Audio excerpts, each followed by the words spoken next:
going on YouTube? It's your boy Chris, aka Barra Media. I'm coming back to you with another video, just showing you what I've been up to on the Turbo is300. You'll see I've taken all the front end stuff off. So I finally got the fuel system finished up here. I am probably going to redo these. These are the pigtails for the injector dynamic injectors. You'll see I've got some LS3 Snake Eater top hats that I put on there to adapt into the fuel rail. Finally figured out all my fitment issues with the injectors, so I'm finally glad that that is over with. The fuel pressure regulator is off right now because I had to take the motor mount loose on that side and that side so I could get the oil pan off from underneath. And of course, you know, on turbo cars, in order to get oil back, I have to run a drain line to the oil pan. So I took the oil pan off, and you'll see down there, there should be a spot right there, which is going to be where the flange will be drilled and tapped on to receive this hose that I've got right here, which is 10 AN braided line. You'll see, in order to prevent this from catching fire or heating up, I've got an actual solid steel line going into the turbo, which I'll have to tighten down because I am just mocking up everything right now. You'll see I've got my feed line for the turbo right here, and I've actually cut a bit of this off and routed it through. That way it stays hidden, and I think that looks pretty good because before, you know, this was just all over the place, and I really didn't like that. Again, you'll see I've got the heat shield on there, and I do still need to figure out a custom exhaust coming off of here. I do have this down pipe right here, which does come off the turbo, but I will need a mid pipe section to go back the length of the car to the muffler. And coming to the interior, you'll see I do have power, but I think the battery is almost dead. So let me cut these lights on.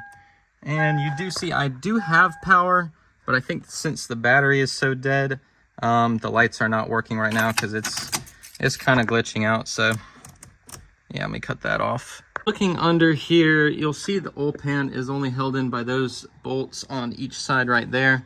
I only have the oil pan on temporarily because tomorrow I'm going to be drilling it, and I don't want to leave the bottom end exposed overnight, so I'm just putting that on there for now. But some of y'all are probably wondering how to get to these back bolts right here, and I will tell you, it is a real pain to get to. I took the motor mounts loose on that side and that side, and had to jack the back of the well, not the back of the transmission, but the transmission up front right here. I jacked that up and lifted the motor up just enough to get to these I want to say 6 bolts back here with a 10mm socket, but it worked out okay. It was just a little tedious. And then over here, I took off my pickup tube and this plate that goes on the oil pan as well. But yeah, other than that, I've been kind of taking it slow, taking my time and making sure everything is right.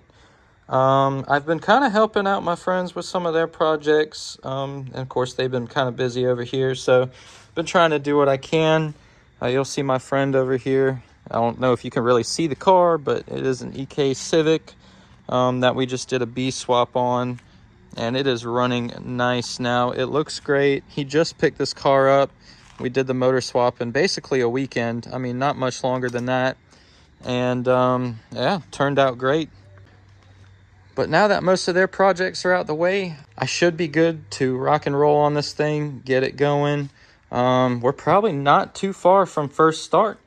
All I have left is to finish the oil feed and return because that is mocked up right now, but it's not tightened down and secured.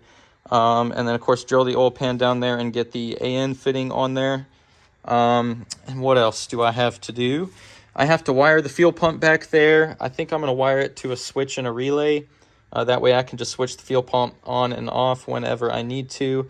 And that will allow me to check for leaks and pressurize the system, make sure all of my stuff up here works perfect.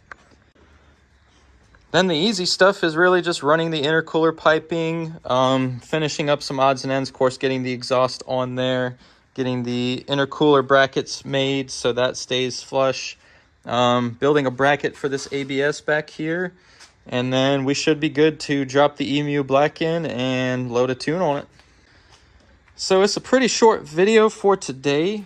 There wasn't a whole lot much to cover. I've been kind of busy with other things, but now that I've got some free time, we should be able to knock this out, and I'm very excited to keep y'all updated, so stay tuned.